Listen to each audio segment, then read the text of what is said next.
ইফা তখন বলে, আমি এই পথে যাচ্ছিলাম, ওদের সাথে দেখা। ওদেরকে আমি রতন স্যারের সাথে যেতে দেখেছিলাম। সেই হিসেবে রতন স্যারকে পুলিশে আটক করে, কিন্তু আদালতে সাক্ষী দিতে যেয়ে ইফা বলে রতন স্যারকে সে দেখে নাই।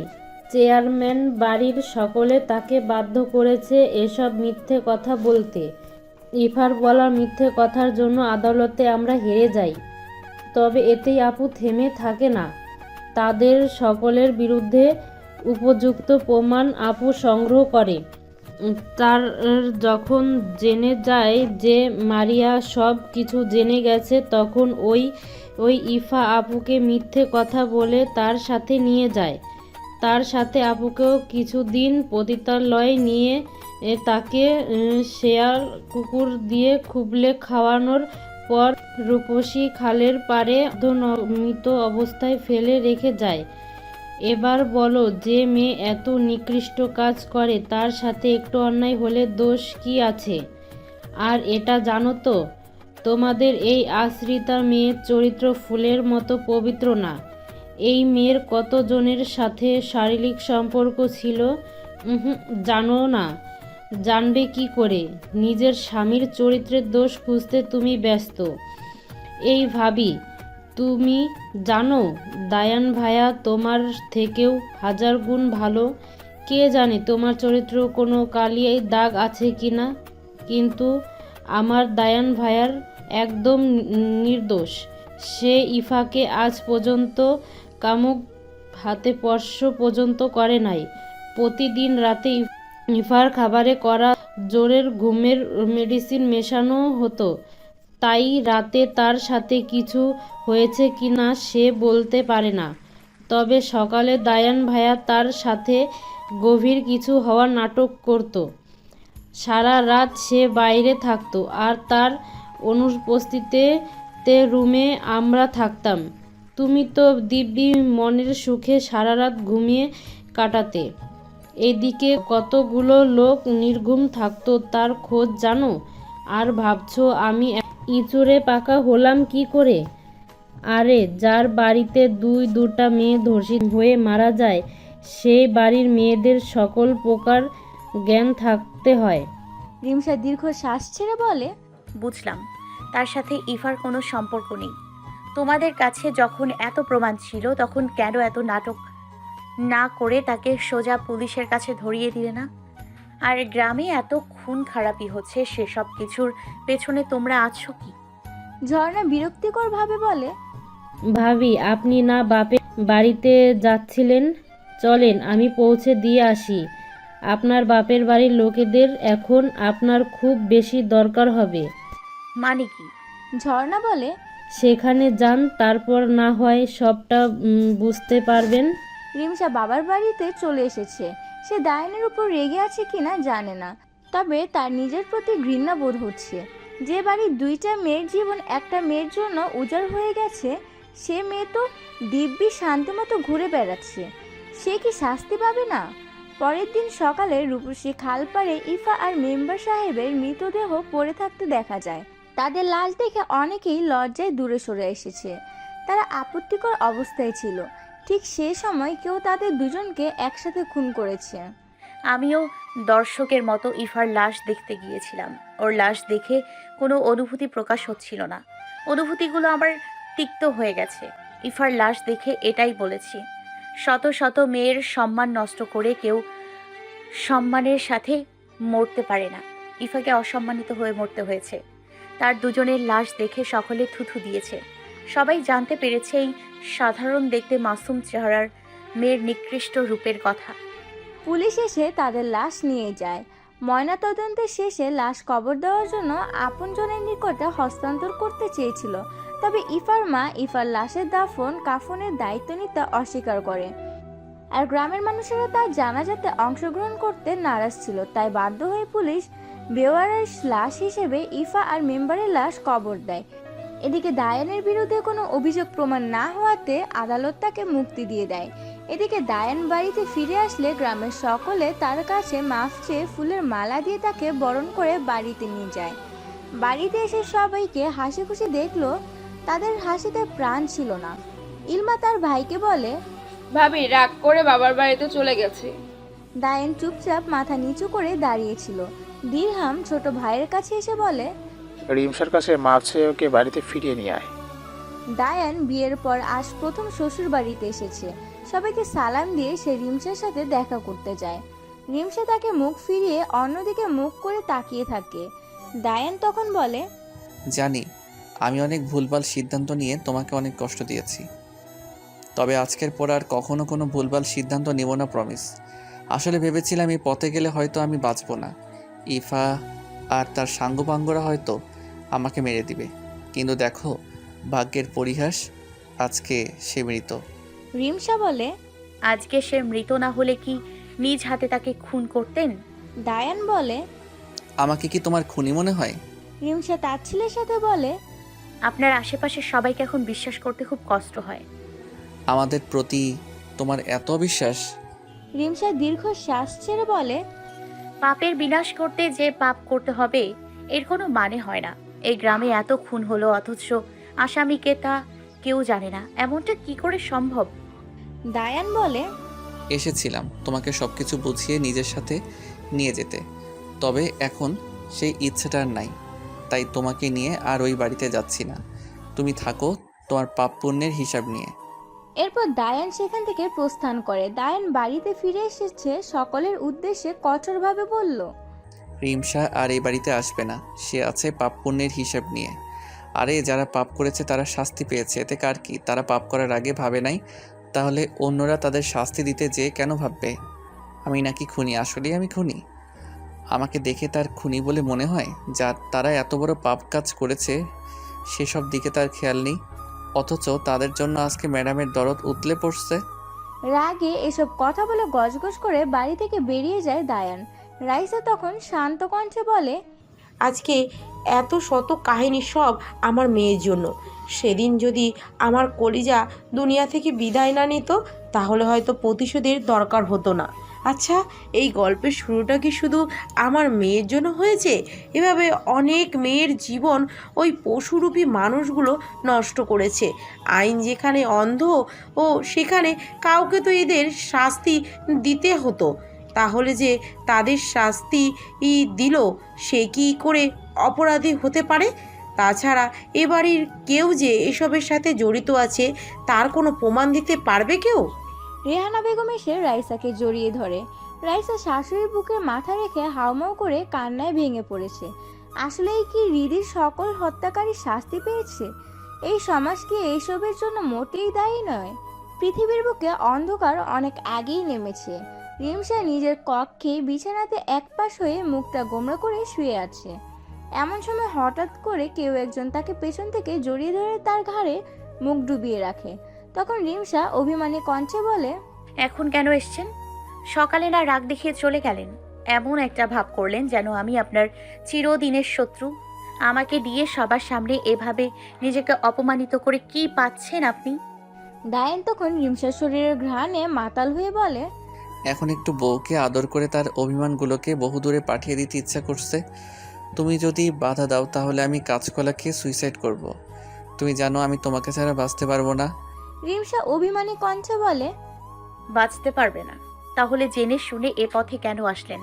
দায়ান বলে, আমি তোমাকে ছাড়া বাঁচতে পারবো না, তুমি ভালো করে জানো। ঠিক সেইভাবে আমাকে ছাড়া যে তুমি এক মুহূর্ত বেঁচে থাকার কথা চিন্তা করবে না তা আমি জানি। রিমসা দায়ানের দিকে ফিরে ওর বুকের মাথা মুখ লুকিয়ে বলে, সব কিছুই তো আপনি জানেন, তাহলে কেন এত বড় গেম খেলছেন? জানেন আপনার বাড়িতে সবার সামনে স্বামীর ছেড়ে দেয়া নারীর ভূমিকা পালন করতে কতটা কষ্ট হয়েছে আমার?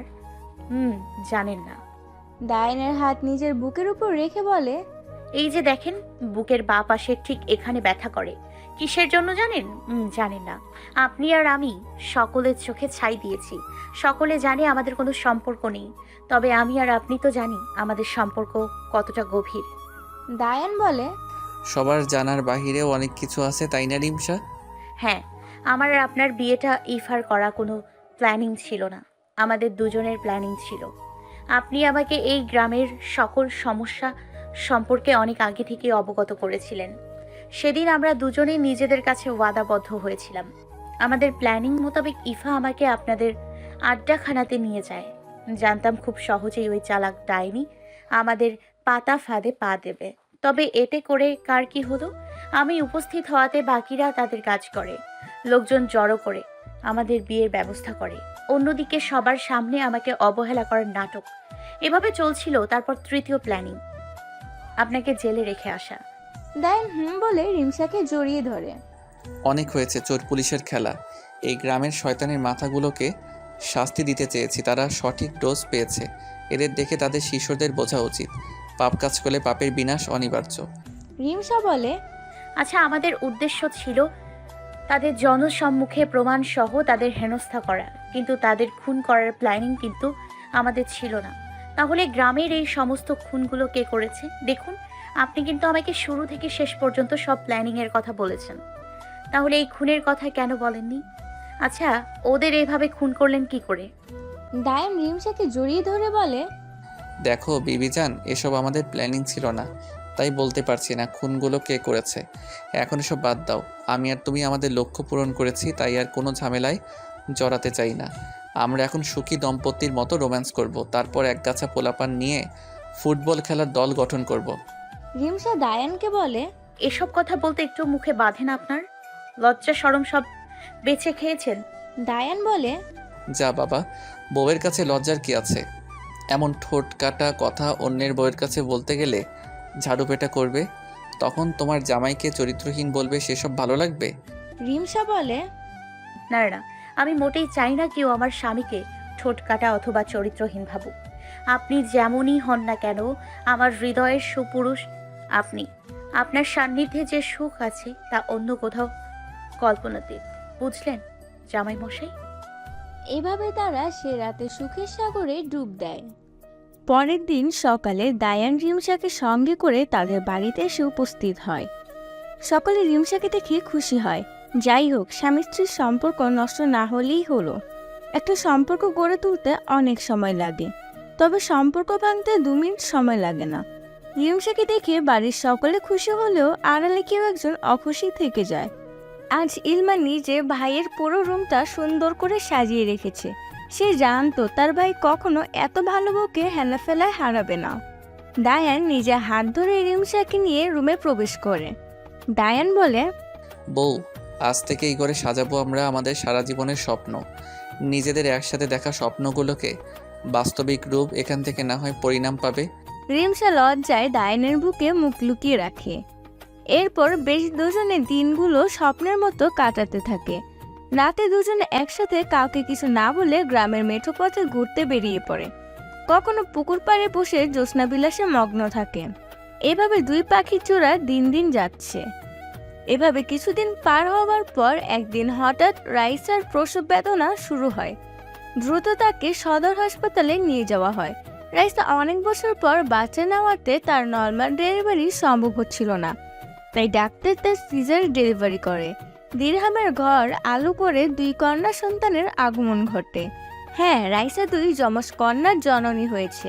2 কন্যার কথা শুনে বাড়ির সকলে খুব খুশি। রাইসা যখন তার বাচ্চাকে প্রথম দেখে তখন খুশিতে কান্নায় ভেঙে পড়ে।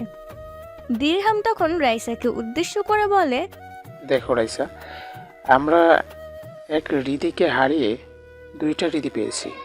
রাইসা কান্নারত অবস্থায় বলে, আলহামদুলিল্লাহ, আমি আজকের পর কখনো রিদির জন্য মন খারাপ করব না। আমি সব সময় মেয়ের জন্য দোয়া করব, আমার মেয়েটা যেন ওই পারে ভালো থাকে। এদিকে চেয়ারম্যান সাহেব একসাথে 2 নাতনির খুশি গ্রামের সকলের বাড়িতে মিষ্টি পাঠিয়ে দেয়।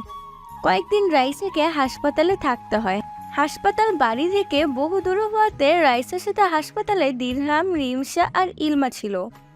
দায়ান প্রতিদিন সকালে বাড়ি থেকে তাদের জন্য খাবার নিয়ে আসতো।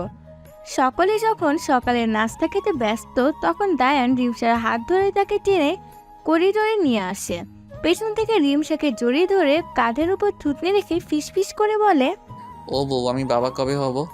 বড় ভাই 2 বারে 3 কন্যার বাপ হয়েছে, আর আমি বাচ্চা মেয়ের সাথে এত বছর প্রেম করেও এক বাচ্চার বাপ হতে পারলাম না। ও সকিনার মা, তুমি আমার মনের দুঃখ বুঝলে না? রিমসার এখন লজ্জায় মাটিতে মিশে যেতে ইচ্ছে করছে। এই লোকটা যখন তখন তাকে লজ্জায় লাল করে ছেড়ে দেয়। হাসপাতালে এসে এইভাবে এমন কথা বলার মানে কি? না, উনি কোনো দিনও ঠিক হবার মানুষ না। রিমসা আস্তে করে বলে। ইনশাল্লাহ, আল্লাহ যেদিন চাইবে আপনি সেদিন বাবা হবেন। ডায়ান বলে। আমার কেন জানি মনে হয় আমি বাচ্চার বাবা হতে পারবো না। হতো ভাইয়ার মতো বাচ্চাকে কোলে করে আদর করার ভাগ্য আমার হবে না। রিমসা ডায়ানের উপর রেগে বলে। কি সব খারাপ কথা বলেন? এমন উল্টাপাল্টা কথা বলতে নেই। আল্লাহর ওপর ভরসা রাখেন। এরপর সকলে রাইসা আর বাবুদের নিয়ে বাড়িতে ফিরে আসে। বাবুদের 7 দিন বয়সে তার দাদাভাই খুব ধুমধাম করে তাদের আকিকার অনুষ্ঠান করে।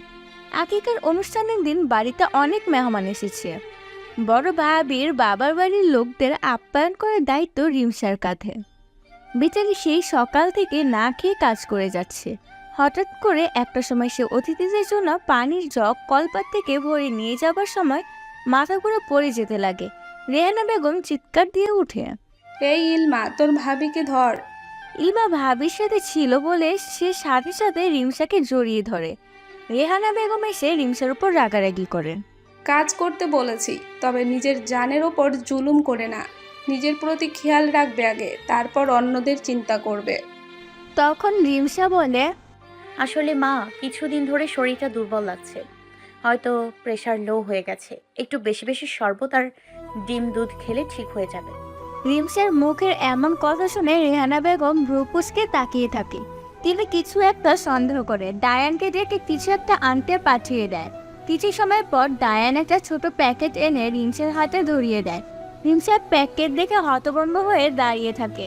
তা দেখে রেহানা বেগম রিমসাকে এক প্রকার ঠেলে বাথরুমে পাঠিয়ে দেয়। কিছু সময় পর বাথরুম থেকে বেরিয়ে রিমসার সোজা তার শাশুড়ি মাকে জড়িয়ে ধরে কান্না করে দেয়। রেহানা বেগম রিমসার কপালে চুমো দিয়ে বলে। এখন কোনো কাজ করার দরকার নেই তোমার। তুমি ঘরে যেয়ে বিশ্রাম করবে। আমি দায়ানকে পাঠিয়ে দিচ্ছি। রেহানা বেগম ছেলেকে রিমসার কাছে পাঠিয়ে দেয়। দায়ান সামনে আসতেই রিমসার হাতের মুঠো খুলে দেখায় কাঁচিতে রেজাল্ট পজিটিভ। দায়ান খুশিতে কি করবে না বুঝতে পেরে রিমসাকে জড়িয়ে ধরে রাখে অনেক সময়। দায়ান তার অনুভূতি ভাষাতে প্রকাশ করতে পারছে না। সত্যি যে কয়েক মাস পর কন্যা বা পুত্র সন্তানের বাবা হবে, ছোট্ট পিছিয়ে হাতটা কি স্পর্শ করবে। দায়ান এত বড় খুশির খবর শুনে খুশিতে আত্মহারা হয়ে গেছে। এদিকে রেহানা বেগম বাড়ির সকলকে এই সম্পর্কে অবগত করেছেন। জর্রা আর ইলমা রিমসার কাছে যেতে চাইলে রেহানা বেগম তাকে নিষেধ করে দেয়। সে বলে। ওদের দুজনকে একটু এখন একা থাকতে দাও, পরে অনেক সময় পাবে রিমসার সাথে গল্প করার। রুমে এসে দায়ানের বুকে মাথা রেখে শুয়ে আছে রিমসা। আজকে সত্যিই তার বড্ড বেশি ক্লান্ত লাগছে। হয়তো আজকে চাপ বেশি পড়েছে। তবে দায়ানের কাছে থাকলে সে এতটা মানসিক শান্তি অনুভব করে, তার কাছে এই শারীরিক দুর্বলতা কিছুই না। দায়ান রিমসার মাথায় হাত বুলিয়ে দিতে থাকে। রিমসা কিছু সময়ের মধ্যে ঘুমিয়ে পড়ে। রিমসাকে সুন্দর করে শুয়ে দিয়ে দায়ান বাইরের কাজে মনোনিবেশ করে। বাড়ির অনুষ্ঠানের পাত চুকে গেল। সবকিছু ঠিকঠাক করতে বেশ সময় লাগছে দায়ানের। দায়ান ব্যস্ত দেখে বিকেলের দিকে ঝর্ণা আর ইলমা ভাবির কাছে এসে তাদের অনাগত ভাগ্নে ভাগ্নিকে নিয়ে গল্প জুড়ে দিয়েছে। রিমসার খুশি লাগছে, আবার প্রচুর পরিমাণে লজ্জা লাগছে। বাইরে গেলে সবাই কেমন অদ্ভুত দৃষ্টিতে তার দিকে তাকিয়ে থাকে। অনুষ্ঠান বাড়ি ছিল বলে এমন পরিস্থিতিতে তাকে পড়তে হয়েছে। সবাই চলে গেলে তখন নিজেরা এদিকে রাইসা দিরহামকে বলে। রিমসাকে ডেকে পাঠাও, মেয়েটাকে অভিনন্দন জানানো দরকার। দিরহাম বলে। দেখো, বাচ্চাদের কোলে নিতে রিমসা আসবে, তখন অভিনন্দন জানাবে। অযথা অসুস্থ মেয়েটাকে তলব করলে কি না কি হয়েছে ভেবে ছুটে চলে আসবে। এসব মোটেই ভালো দেখাবে না। তখন ওর কিছু হয়ে গেলে কার কি হবে। রাইসা মন খারাপ করে চুপচাপ বসেছিল। সন্ধ্যায় রিমসা বাবুদের দেখতে এসে তখন রাইসা রিমসাকে জড়িয়ে ধরে অভিনন্দন জানায়। রিমসা লজ্জায় লাল হয়ে যায়। রাইসা বলে। ওরে আমার লজ্জাপতি লাজুকলতা রে, এত লজ্জা পেয়ে আর কাজ নেই।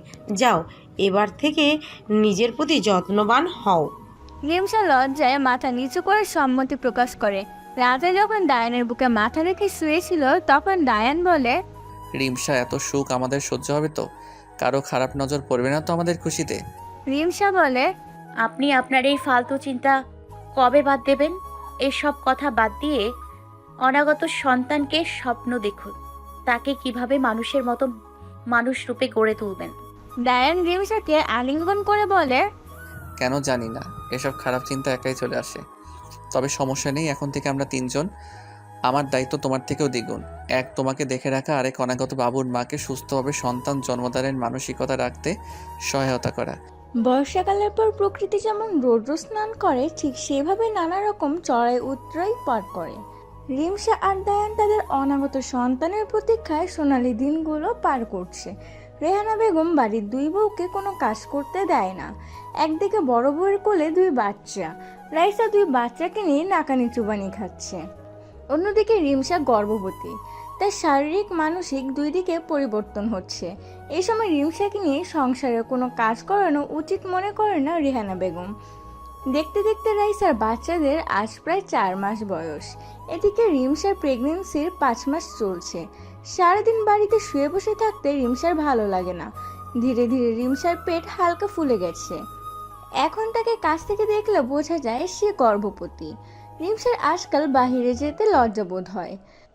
কেন জানি তার মনে হয় সকলে ওর দিকে অদ্ভুতভাবে তাকিয়ে থাকে, হয়তো তাকে নিয়ে অন্যরা কানাঘুষা করে। ডায়ান রিমসার এই সমস্ত লজ্জা পাওয়া দেখে খুব মজা নেয়। সে রিমসাকে বলে, এই যে আমার বিবিজান, আপনি যেভাবে রাস্তায় বাহির হলে লজ্জিত বোধ করেন, এতে আপনাকে দেখে আমার খুব হাসি পায়, তা জানো? রিমসা ভ্রুকুচকে বলে, আপনাকে বাবা ডাক শোনাবো বলে আমি এত কষ্ট সহ্য করছি, আর আমার সমস্যায় আপনি মজা নিচ্ছেন। আরে বাচ্চা বউ, এইভাবে রেগে যাও কেন? শুনবে তো আমার কথা। তুমি যেভাবে রিয়্যাক্ট করো তাতে মনে হয় সমাজে আর কোনো নারীর বাচ্চা হয়নি। তুমি প্রথম। আসলে তোমার এই আনইজি ফিল করার কোনো মানে হয় না। প্রকৃতির নিয়ম এটা। একটা মানব সন্তান 10 মাস তার মাতৃগর্ভে লালিত হয়ে নির্দিষ্ট সময় ভূমিষ্ঠ হবে। তাহলে এই 10 মাস কি প্রতিটা গর্ভবতী মহিলা পুরুষদের দেখে লজ্জিত হয়ে ঘরের কোণায় মুখ লুকিয়ে রাখবে? নারীর এই ত্যাগ তো পুরুষদের জন্য। তাহলে তোমরা কেন বাড়ির বাইরে যেতে আনইজি ফিল করবে? তোমার দিকে যে এমন অদ্ভুত দৃষ্টিতে তাকাবে তার উচিত লজ্জিত বোধ করা, কোনো গর্ভবতীর মহিলার না। রিমসা দায়ানের কথা শুনে লজ্জায় নুয়ে পড়ে। এই লোকটা তার জন্য যে কোনো পরিস্থিতি খুব দ্রুত সহজ করে দেয়। আমি কোনো কিছু মুখে প্রকাশের আগে সে আমার চেহারা দেখে বুঝে যায়। আচ্ছা, আমি কেন তার মনের কথা বুঝি না? দায়ান তখন হুট করে হালকা ফুলে ওঠা পেটে চুপ করে নিজের ঠোঁটের স্পর্শ দেয়। হুটহাট দায়ানের করা এইসব কর্মকাণ্ডে আজকাল বেশ লজ্জায় পড়ে রিমসা। কেন যে মানুষটা আমাকে এত বেশি লজ্জায় ফেলে? সে জানে তার এমন কাজে আমি খুব লজ্জা বোধ করি, তবু এই সমস্ত কাজ উনি করবেই। দায়ান তখন রিমসাকে উদ্দেশ্য করে বলে, এত লজ্জার কি আছে? আমি তোমার একমাত্র স্বামী। আমি হুটহাট আদর সোহাগ না করলে কে করবে শুনি? রিমসা লজ্জায় আরও নুয়ে পড়ে। তখন দায়ান বলে, আরে শোনো, তোমাকে তো বলা হয়নি, আমি শহরে জবের জন্য একটা কোর্টে অ্যাপ্লাই করেছিলাম। তারা আমাকে ডেকেছে কয়েকদিনের জন্য। তোমার কাছ থেকে দূরে যেতে হবে, তাই তোমার অনুমতি নিতে এসেছি। হঠাৎ করে লজ্জারাঙা মুখ কালো অন্ধকারে ছেয়ে যায়। রিমসা হুট করে বলে, আপনি না গেলে হয় না? রিমসাকে আলিঙ্গন করে বলে, দূর পাগলি, সারা বছর কি এই গ্রামে বেকার বসে থাকবো? নিজেদের অনাগত সন্তানের ভবিষ্যতের কথা চিন্তা করতে হবে না? তাছাড়া ভুলে যাও কেন, আমি একজন ব্যারিস্টার। আমি ইচ্ছা করলেই নিজের পেশাটাকে বিসর্জন দিতে পারি না। রিমসা কান্নাজড়িত কণ্ঠে বলে, আপনাকে ছাড়া থাকতে আমার খুব কষ্ট হবে। দায়ান রিমসার মাথায় হাত বুলিয়ে দিয়ে বলে, মাত্র কয়েকদিনের ব্যাপার। চাকরিটা হয়ে গেলে আমি সেখানে তোমার থাকার ব্যবস্থা করে নিয়ে যাব। তোমার কি মনে হয় তোমাকে ছাড়া আমি দূরে শান্তিতে থাকতে পারবো? এরপর রিমসাকে বলে সেদিন বিকেলে দায়ান বাড়ির সকলের কাছ থেকে বিদায় নিয়ে শহরের উদ্দেশ্যে রওনা দেয়। এদিকে দায়ানকে ছাড়া 1 মিনিট যেন 1 বছরের মতো দীর্ঘ মনে হচ্ছে। আসলে প্রাণের মানুষ একটু চোখের আড়াল হয়ে গেলেই সেই দিনগুলো পার করতে খুব কষ্ট হয়। সময়গুলো দীর্ঘ থেকে দীর্ঘতর মনে হতে থাকে। আর রাত্রিবেলা ঘুমেরা লুকোচুরি খেলায় মেতে ওঠে। দুষ্টু ঘুমগুলো পালিয়ে এটা বোঝাতে চায় বারবার, তোমার কাছের লোকটা আজ সঙ্গে নেই, সে আছে বহু দূরে, তুই চাইলেই তাকে স্পর্শ করতে পারবে না। দায়ান যাবার পর রিমসা সময় পার করতে ইলমা আর ঝর্ণার সান্নিধ্যে আসে। এই দুইটা মেয়ের সাথে তার সময় ভালোই পার হবে। এদের সাথে আড্ডায় মগ্ন থাকলে কিছু সময় তো তার কথা মনে পড়বে না। এটাই মূলত রিমসার উদ্দেশ্য। ওদের সাথে আড্ডা দেওয়ার এক পর্যায়ে রিমসা ইলমাকে প্রশ্ন করে, আচ্ছা, গ্রামে যে সমস্ত খুন হয়েছে সে খুনগুলো কে বা কারা করেছে তার কোনো সুরাহা হলো? ইলমা বলে, শুনেছি পুলিশ তাদের সন্দেহের বশে অনেকেই থানাতে তুলে নিয়ে গিয়েছিল, তবে তাদের বিরুদ্ধে তেমন কোনো সঠিক তথ্য পাওয়া যায়নি, তাই সকলকে ছেড়ে দিয়েছে। হয়তো এই খুনগুলোর প্রকৃত আসামি ধরতে পুলিশ ব্যর্থ। শুনেছি এই খুনের মামলা অমীমাংসিত রেখে তারা কেস ক্লোজ করবে। তখন ঝর্ণা বলে, আসলে খুনি অনেক চালাক, তাই তো এমনভাবে খুনগুলো করেছে যেন কেউ তাকে ধরতে না পারে, নয়তো খুনি খুন করে ধরা পড়বে না। এটা একটা দুটো না, পুরো ছয়টারও বেশি খুন করেছে সে। তবু আসল অপরাধী লোকচক্ষুর আড়াল থেকেই যাক, শুধু খুনি হবে কেন? এমনিতেই কত মানুষ নিজেকে আড়াল রাখতে পছন্দ করে, তার কোন হদিস নাই।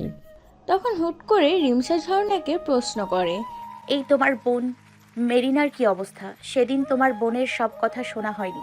তাছাড়া মেয়েটাকে ওইভাবে না রেখে ভালো ট্রিটমেন্ট করাতে পারো না? মেরিনার কথা শুনে ইলমা আর ঝর্ণা দুজনেই চমকে ওঠে।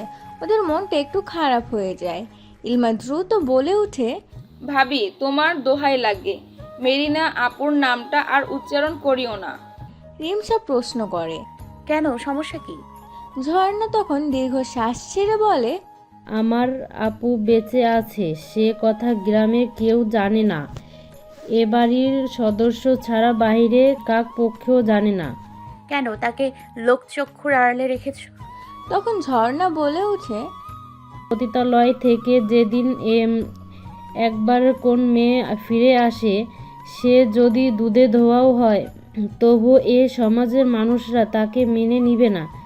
তার ওপরে কত শত পুরুষের নির্মমভাবে মেরিনা আপুকে ভোগ করেছিল, তাই ঠিক নেই।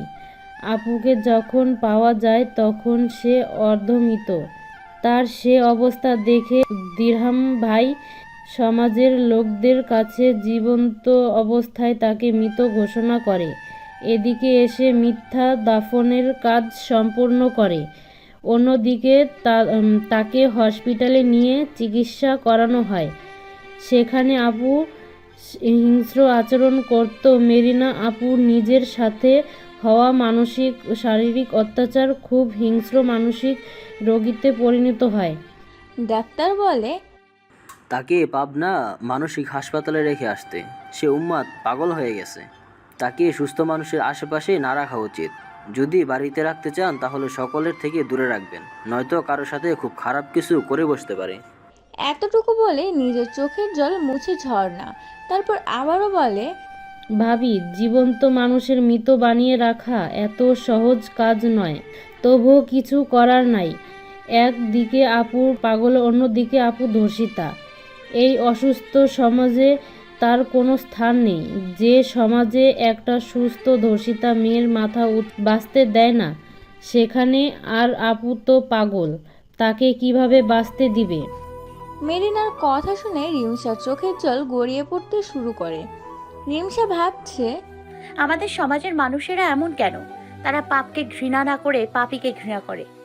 যে অন্যায় করে সে মাথা উঁচু করে বাঁচে, আর যে ভুক্তভোগী হয় তাকে সারা জীবন সমাজের কটু কথা আর নিজের সাথে হওয়া পাপের গ্লানি বয়ে বেড়াতে হয়। ইলমা রিমসার কাঁধে হাত রেখে বলে, ভাবি, তুমি মেরিনা আপুর কথা ভেবে কষ্ট পেও না। আপু যেভাবে আছে অনেক ভালোই আছে। সমাজের লোকেদের তিরস্কার শোনার থেকে দূরে নির্ভেজাল আছে। তার জন্য আমাদেরও কারো কোনো কটু কথা শুনতে হয় না। রিমসা বলে, একটা বাড়ির দুইটা মেয়ের সাথে ওরা অন্যায় করার আগে একটু চিন্তা ভাবনা করে নাই। মেয়েরা বাড়ির সম্মান, তাদের সম্মান রাস্তায় বিলীন করার মানে হয় না। ঝর্ণা বলে, ওরা অন্যের মান সম্মান নষ্ট করেছে, তাই তো আল্লাহ তাদের পাপের যোগ্য শাস্তি দিতে কাউর মাধ্যমে হিসাবে পাঠিয়েছে। যে পাপ করেছে তাকে একদিন সে পাপের ফল ভোগ করতেই হবে। রিমসা তখন আফসোসের সুরে বলে, ইসরে, আমি যদি একটিবার ওই খুনির সাথে দেখা করতে পারতাম তাহলে খুব ভালো হতো। তাকে ধন্যবাদ জানাতে ভুলতাম না সমাজের এত বড় উপকার করার জন্য। ইলমা বলে, দেখা গেল তুমি খুশি ঠেলাতে ভালো বুঝে তাকে আলিঙ্গন করতে গেছো। এদিকে সে এতগুলো খুন করেছে, সেসব খুনের নেশাটা কাটাতে না পেরে তোমাকেও খুন করে দিল, তখন তুমি কি করবে? তাছাড়া এখন তুমি একলা না, তাই ওইসব চিন্তা ভাবনা বাদ দাও। রিমসা অট্ট হাসি দিয়ে বলে, আমি শহীদ হয়ে যাব ওই খুনির হাতে, এমনটা ভাবতে যেও না। তোমার ভাইয়া আছে না, সব সময় আমার প্রোটেকশন হয়ে। দেখতে দেখতে অনেকগুলো দিন পার হয়ে গেছে। ডায়ান শহরে যেয়ে কাজের চাপের জন্য আসতে পারে নাই। তার যোগ্যতা আর অভিজ্ঞতা দেখে তাকে চাকরি দিয়েছে। ডায়ান এখন নতুন চাকরিতে জয়েন করেছে কিছুদিন যাবত। নতুন চাকরি থেকে ছুটি নিয়ে আসতে পারছে না। আবার রিমসাকে ছাড়া তার থাকতে বহুত কষ্ট হচ্ছে। রোজ কয়েকবার রিমসার সাথে তার মুঠোফোনে কথা হয়, তবে সামনে থেকে দুজনে পাশাপাশি বসে হাতে হাত রেখে গল্পগুজব করাতে যে সুখ আছে তা কি মুঠোফোনে দূর করতে পারে? এখানে কথা হয় সাময়িক সময়ের জন্য। ডায়ান তার প্রিয়তমার থেকে দূরে থাকাটা মেনে নিতে পারছে না, তাই দ্রুত কাজের স্থানের কাছাকাছি একটা ভাড়া বাসা নিয়েছে। তবে সে কথা রিমসাকে জানাবে না। হুট করে একদিন বাড়িতে যেয়ে রিমসাকে সারপ্রাইজ দেবে। তাছাড়া সে রিমসাকে এই অবস্থায় এখানে নিয়ে আসলে ওর দেখাশোনা করার জন্য একজন বিশ্বস্ত লোকের দরকার হবে। তেমন একজনের ব্যবস্থা আগে করতে হবে, তারপর রিমসাকে বাসায় নিয়ে আসতে পারবে। ডায়ান তার শ্বশুরের সাথে এই বিষয়ে যোগাযোগ করে। শাওন শেখ মেয়ের দেখাশোনা করার জন্য সব থেকে বিশ্বস্ত লোক হিসেবে ইফার মা নীলুফার কথা ডায়ানকে বলে। নীলুফার বেগমের কথা শুনে ডায়ান একটু দ্বিমত পোষণ করে। ডায়ানের কথা হচ্ছে, আমাদের জন্য তার মেয়ের কুকীর্তিগুলো জনসম্মুখে এসেছিল। কোথাও না কোথাও তার মেয়ের মৃত্যুর জন্য আমরা দায়ী। উনি যদি মেয়ের প্রতিশোধ নিতে রিমসা বা বাচ্চার সাথে খারাপ কিছু করে তখন কি হবে? শাওন শেখ ডায়ানকে অনেক কথা বুঝিয়ে বলে। তারপর উনি বলে, নীলুফার অনেক ভালো, সে রিমসাকে নিজের মেয়ের চোখে দেখে। আমাদের বিশ্বাস সে রিমসার কোনোদিন কোনো ক্ষতি করবে না। দরকার পড়লে রিমসার জন্য সে নিজের জীবন ত্যাগ করবে। আর তোমাদের সাথে থাকলে ওর ভালোই হবে। একমাত্র মেয়েটা মৃত, তোমাদের সাথে থাকলে রিমসার কাজে সাহায্য হবে। অন্যদিকে বাচ্চা হওয়ার পর কোনো চিন্তা থাকবে না। নীলুফার বাচ্চার দেখাশোনাতে ব্যস্ত থাকবে। ওর শেষ জীবনের দিনগুলো ভালোভাবে কেটে যাবে। শাওন শেখের কথায় ডায়ান রাজি হয়ে যায়। এরপর সে শ্বশুরকে বলে, তাহলে খালামাকে রেডি থাকতে বলবেন। আমি যেদিন রিমসাকে আনতে যাব ওই দিন তাকে আমাদের সাথে শহরে নিয়ে আসবো। মেঘাচ্ছন্ন একটা দিন, সকাল থেকেই পরিবেশ গুমট রূপ ধারণ করে আছে। কিছুদিন হলো রাইসা ভাবি বাচ্চাদের নিয়ে তার বাবার বাড়িতে গেছে। অনেক দিন হলো সে ওই বাড়িতে যায়নি। এবার তার এ বাড়িতে ফিরে আসার কথা। তখন তার বাবা মা একটু দ্বিমত পোষণ করেন। আম্মা, আপনারা সবাই একটু ভাবির বাবার বাড়ি থেকে ঘুরে আসেন, আমাকে নিয়ে চিন্তা করবেন না। খালা আম্মা বাড়িতে থাকবে তো, একদিন আমার দেখাশোনা না হয় খালা আম্মা করবে। তাছাড়া কোনো সমস্যা হলে অবশ্যই আপনাদের খবর দেওয়া হবে। ঝর্ণা আর ইলমার কোথাও বেড়াতে যাওয়া হয় না, এই সুযোগে ওদের একটু বেরিয়ে আসা হবে। নয়তো আমার বাবু হলে তখন তো আবার সবাইকে ব্যস্ত থাকতে হবে। আমার কথায় তারা একটু স্বস্তির নিঃশ্বাস ছেড়ে সকালের দিকে রওনা দেয়। এদিকে বাড়ির সকলে চলে যাওয়ার পর ঝর্ণার মা বাড়ির সকল কাজ একা হাতে সম্পন্ন করতে হিমশিম খাচ্ছিল। এত কাজের ভিড়ে আজকে মেরিনের কাছে তার যাওয়া হয়নি। বিকেল থেকে মেরিনের খাবার রেডি করে খাওয়াতে যাবে, ঠিক সেই সময় রিমসা তাকে কিছু মেডিসিন আনতে দোকানে পাঠিয়েছে। এই অসময়ে প্লেটে খাবার দেখে রিমসার বুঝতে বাকি রইল না এগুলো কার জন্য। রিমসা ভাবলো, আমার জন্য খালা তার মেয়েটাকে খাবার খাওয়াতে যেতে পারলো না, তাহলে আমি না হয় খাবারগুলো মেরিনাকে খাওয়াই দিয়ে আসি। একটা মানসিক রোগীর সাহায্য করতে গিয়ে সে বিপদে পড়বে তা কে জানতো। ঠিক সেই সন্ধ্যায় চেয়ারম্যান বাড়ির সদর দরজার সামনে এসে দায়ান দাঁড়ায়। সেখানে দাঁড়াতেই দায়ানের চোখ ছানা বড় হয়ে গেছে। রিমসার গলার কাছে ধারালো ছুরি ধরে রেখেছে মেরিনা। সে পাগলের মতো জোরে জোরে প্রলাপ বাক্য আওড়াতে বলতে থাকে, দেন ভাই, শুধু আমার দাদা ভাই বলেছে সে শুধু আমার, তাহলে তুই কেমনে করে দান ভাইয়ের বউ? দান ভাইয়ের বাচ্চা শুধু আমার পেটে থাকবে, তার বাচ্চা তোমার পেটে কেন? আমি এক্ষুনি এই ছুরি দিয়ে সুন্দর করে তোমার পেট কেটে আমার বাচ্চা বাইর করে নেব, তাহলে দান ভাইয়ের বাচ্চা আমার হয়ে যাবে। তীব্র ভয়ে রিমসার শরীরটা পুরো কাঁপাকাঁপি শুরু করেছে। এই মেয়ের কাছে যাওয়াটাই তার কাল হয়ে গেছে। কোন দুঃখে যে এই পাগলের উপকার করতে গেছে। মেরিন ধারালো ছুরিটা রিমসার গলা থেকে আস্তে আস্তে ওর 7 মাসের ফোলা পেটের উপর আনতেই পেছন থেকে দায়ান ছুটে এসে মেরিনের হাত থেকে ছুরিটা কেড়ে নিয়ে দূরে ছুঁড়ে ফেলে দেয়। এদিকে বিধ্বস্ত রিমসাকে দ্রুত নিজের অবয়বের আড়ালে লুকিয়ে রাখে। তখন দায়ান বলে, মেরিন, এসব কি হচ্ছে? তুই এখানে কেন? আর রিমসার সাথে কি করছিস? তোর কোনো হুঁশ আছে?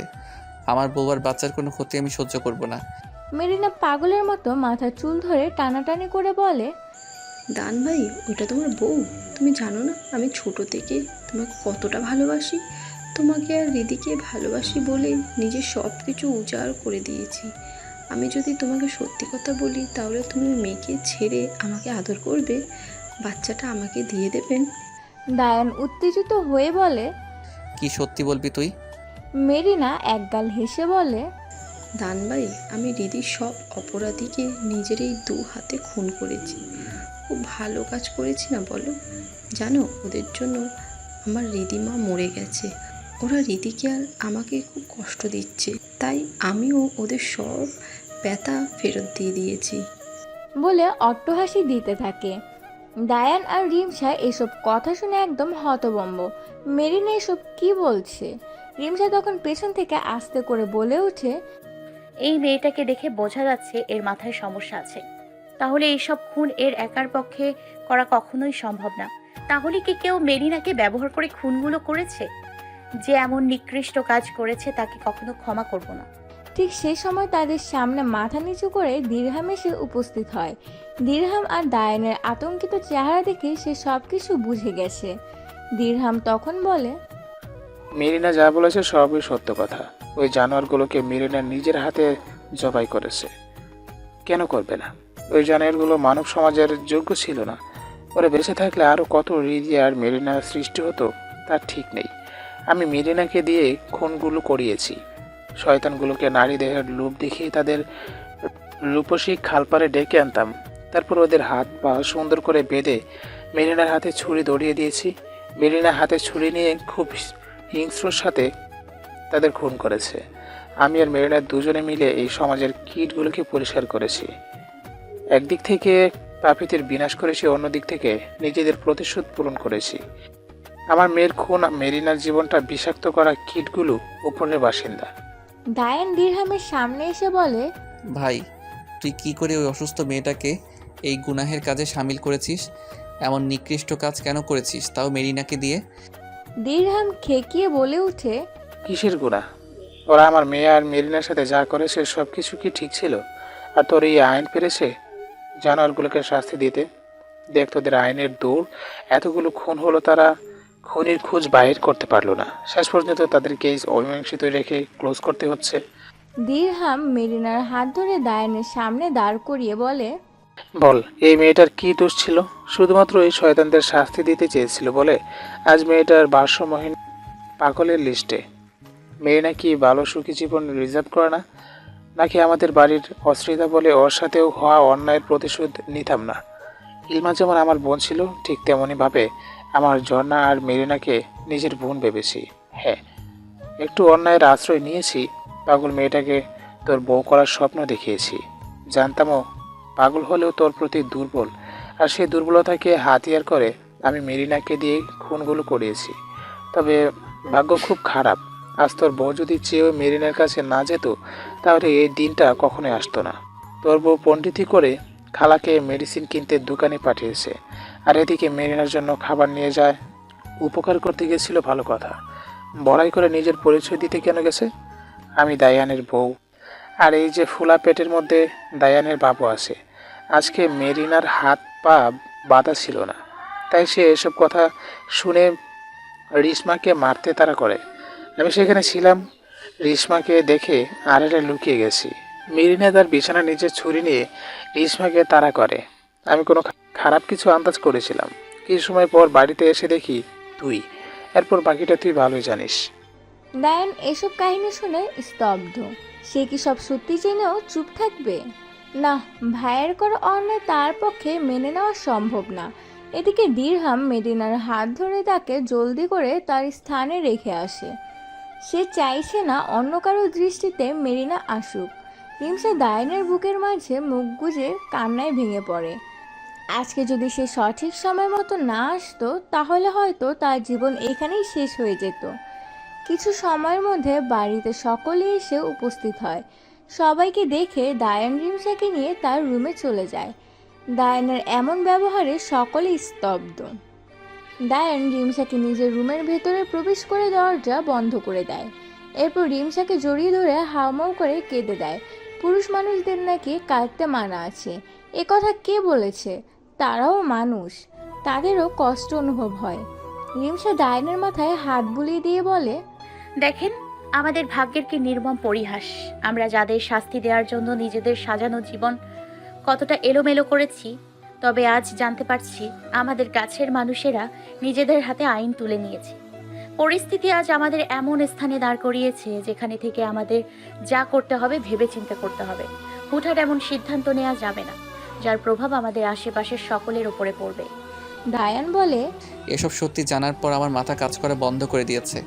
আমি কিছুই ভাবতে পারছি না। মেরিনা ছোট থেকে আমাকে দান ভাই বলে ডাকে। আজ সেই মেরিনা আমার স্ত্রীর জন্য বিপদ হয়ে গেছে। সে তোমাকে খুন করতে এসেছিল। এই কথা মনে পড়তে আমার কলেজায় মোচড় দিয়ে ওঠে। রিমসা ঠান্ডা মাথায় চিন্তা করে বলে, আমার মনে হয় না মেরিনা আর ভাইয়া মিলে এমন খুন করেছে। আমার মনে হয় ভাইয়ার সাথে আরও কেউ জড়িত আছে। আবার এমনটাও হতে পারে সে এসবের সাথে জড়িত নয়। আসল খুনিকে বাঁচানোর জন্য আমাদের সামনে সাজিয়ে গুছিয়ে মিথ্যে কথা বলছে। নয়তো তুমি ভাবো ভাইয়া এত অপেক্ষা কেন করবে? মেরিনা আমার উপর হামলা কেন করবে তার জন্য? দায়ান বলে, তোমার কথাই কিন্তু লজিক আছে, তবে আমাদের কি করা উচিত বলে তোমার মনে হয় বলবে? আমি কিছুই ভাবতে পারছি না। রিমসা তখন বলে, আসামি রূপে আজকে যারা সামনে এসছে তারা সকলে আমাদের আপন মানুষ। ইচ্ছে করলেই তাদের শাস্তি দিতে পারবো না। হ্যাঁ, মানছি তাদের রাস্তা ভুল ছিল, তবে ওই সমস্ত জানোয়ারদের প্রাপ্য শাস্তি তাদের দিয়েছে। তাছাড়া দেখো, আমরা তাদের আইনের হাতে তুলে দিলে ঠিকই তারা একদিন মুক্ত হয়ে যেত। তাছাড়া তারা কোনো সৎ ব্যক্তি ছিল না। রিমসা সমস্ত কথা শুনে দায়ানের মাথা নিচু করে বসে থাকে। রিমসা দায়ানকে উদ্দেশ্য করে আর কিছু বলে না। থাক না, কিছু সময় মানুষটা একটু নীরবে নিজের সাথে নিজেই একটু যুদ্ধ করুক, তারপর তার যা ইচ্ছে হয় সিদ্ধান্ত নেবে। সে রাতে দুজনে আর খাবার খেতে রুমের বাইরে যায়নি। সকলের থেকে দূরে একটু নিজেদের সময় দিয়েছে। পরের দিন সকালে রিমসা তার সমস্ত প্রয়োজনীয় সামগ্রী গুছিয়ে প্যাকিং করে রাখে। দুজনে রেডি হয়ে বাড়ির উঠানে এসে দাঁড়ায়। দিরহাম ভাবে হয়তো দায়ান সকলের উদ্দেশ্যে তার আর মেরিনের কথা বলবে। তবে দিরহামকে অবাক করে দায়ান সকলের উদ্দেশ্যে বলে উঠে, আমি রিমসাকে আমার সঙ্গে নিয়ে যেতে এসেছি। তোমাদের রিমসার চিন্তা করতে হবে না। শহরে ওর দেখাশোনা করার জন্য ব্যবস্থা করা আছে, তাই তোমরা আমাদের দুজনকে যাওয়ার অনুমতি দাও। হুট করে ছেলের এমন ব্যবহারে বাড়ির সকলেই বিচলিত হয়, তবে তারা কোনো প্রতিক্রিয়া করে না। স্বামী স্ত্রী একসাথে থাকবে, সেখানে দ্বিমত করার কোনো মানে হয় না। তাই সকলে তাদের দুজনকে যাওয়ার অনুমতি দিয়ে দেয়। আসার সময় ডায়ান আর দিরহামের চোখাচোখি হতেই দিরহাম নিজের দৃষ্টি নত করে রাখে। ডায়ান কোনো প্রতিক্রিয়া করে না। রিমসা সকলের কাছ থেকে অশ্রুসিক্ত নয়নে বিদায় নিয়ে বেরিয়ে পড়ে তাদের স্বপ্নীল এক দুনিয়ার উদ্দেশ্যে। আসার পথে যখন দায়ান নীলুফাকে তাদের সাথে নিয়ে আসে তখন রিমসা একটু ঘাবড়ে যায়। মায়ের কাছে সন্তান কখনো খারাপ হতে পারে না, সেখানে ইফার মৃত্যুর প্রতিশোধ নিতে উনি যদি তার কোনো ক্ষতি করে বসে। দায়ান রিমসার মনের অবস্থা বুঝতে পেরে তাকে বলে, খুনি মানুষটা অনেক ভালো। তাছাড়া যে মা মেয়ের কুকর্মের কথা জানতে পেরে মৃত মেয়ের লাশটাকে বেওয়ারিশ বলে গণ্য করে, সে জনম দুঃখিনী মা কখনো কারোর সাথে খারাপ কিছু করতে পারে না। তোমার বাবা মা তাকে বিশ্বাস করে পাঠিয়েছে। বাবা মার বিশ্বাসের উপর আমাদের একটু ভরসা রাখা উচিত।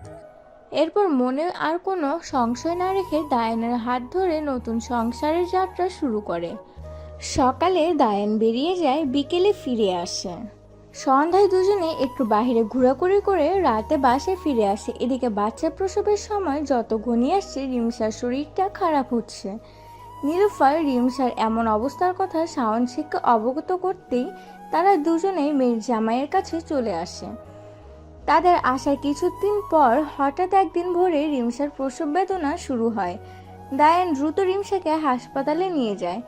সেখানে যাবার কিছু সময় পর রিমসা নর্মাল ডেলিভারির মাধ্যমে ফুটফুটে এক রাজপুত্রের জন্ম দেয়। নার্স যখন বাবুকে এনে দায়ানের কোলে তুলে দেয় ছেলেকে বুকের সাথে জড়িয়ে ধরে পরম সুখে চোখের অশ্রু বিসর্জন দেয়। সে বাবা হয়েছে, তার সন্তান সুস্থ আছে, এটাই অনেক। নার্স বলে, আপনার স্ত্রী সুস্থ আছে, বিকেলের দিকে তাকে বাড়িতে নিয়ে যেতে পারবেন। বিকেলে দায়ান রিমসাকে হাসপাতাল থেকে বাসায় নিয়ে চলে আসে। গ্রামে খবর যেতেই দিরহাম আর রাইসাবাদের সকলে এসে রিমসাকে দেখে যায়। এদিকে বাবুর সকল দেখাশোনা নীলুফার নিজেই করে। বাবুর কোনো কাজ রিমসাকে করতে দেয় না, এই জন্য বারবার রিমসা দায়ানের কাছে বিচার দিতে থাকে। বাবুর দেখাশোনা করার জন্য যখন নানিমা আছে তখন তোমার এত চিন্তা কিসের? বাচ্চা বড় হচ্ছে, তুমি বাচ্চার চিন্তা ছেড়ে বাচ্চার বাবার চিন্তা করা শুরু করে দাও। রিমসা বলে, এক ছেলের বাবা হয়ে গেছেন, তবুও কথার গতি ঠিক হলো না। বাচ্চার বাবার এত রোমান্টিক হতে নেই। দায়ান বলে, যা বাবা, রোমান্টিক না হলে আমার আরও ছেলেমেয়ের জন্ম হবে কি করে? তুমি নিরামিষ হতে পারো, আমি নিরামিষ না, বুঝলেন মিসেস? রিমসা দায়ানের পিঠে কিল ঘুষি দিয়ে বলে, ধুর, আপনি জীবনে বদলাবেন না।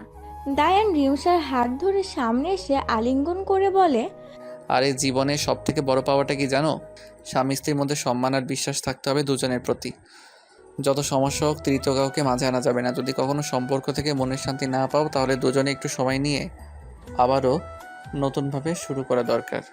রিমসা মুগ্ধ নয়নে দায়ানের দিকে এক দৃষ্টিতে তাকিয়ে ভাবতে থাকে, এই লোকটাকে যত দেখি ততই মুগ্ধ হতে থাকি, আর বারংবার তার প্রেমে পড়তে বাধ্য হচ্ছি।